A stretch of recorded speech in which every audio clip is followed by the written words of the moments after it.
Fourscore and 7 years ago, our fathers brought forth on this continent a new nation, conceived in liberty, and dedicated to the proposition that all men are created equal. Now, yesterday, December 7th, 1941, a date which will live in infamy.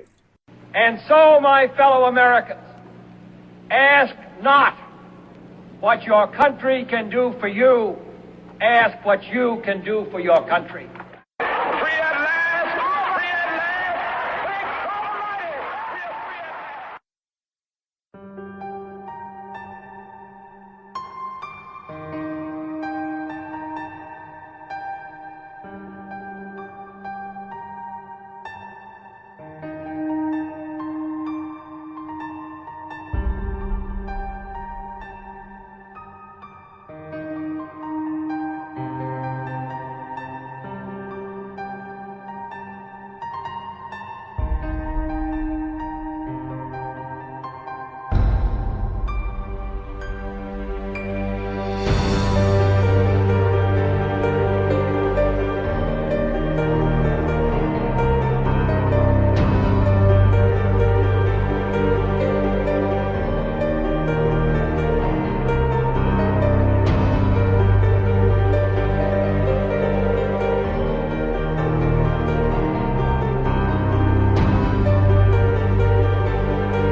Welcome to the Historian's Almanac. I'm your host, Dr. William Lester. On this edition of the program, Kenneth Arnold's 1947 UFO sighting.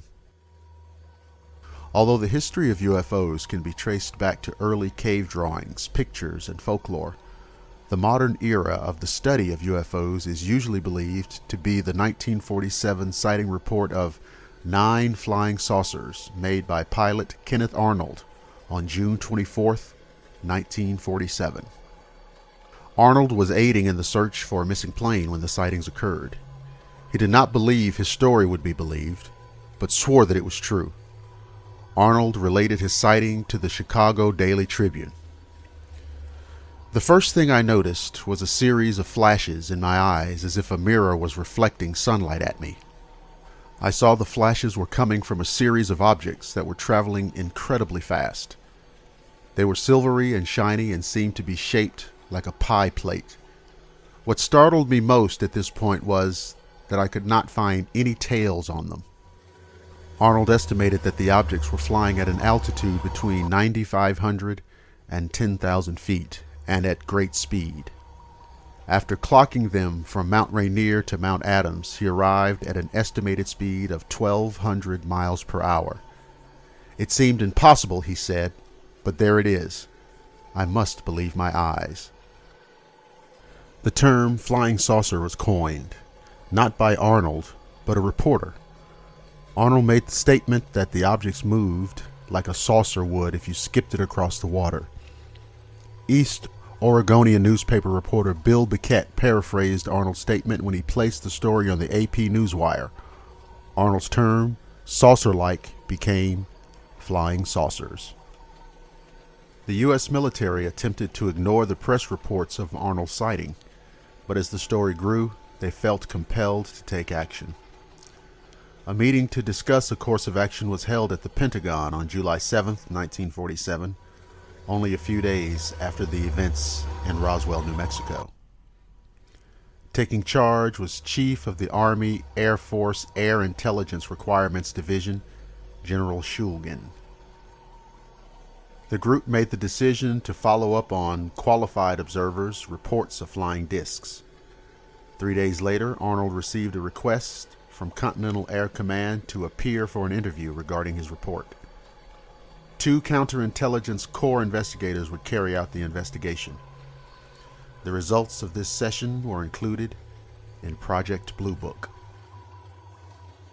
Arnold's report was one of the first of 850 different UFO reports to make U.S. media by the end of July 1947.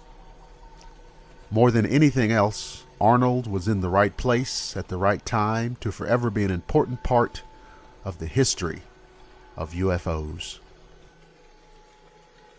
That concludes another edition of the Historian's Almanac. Thank you for listening to the program.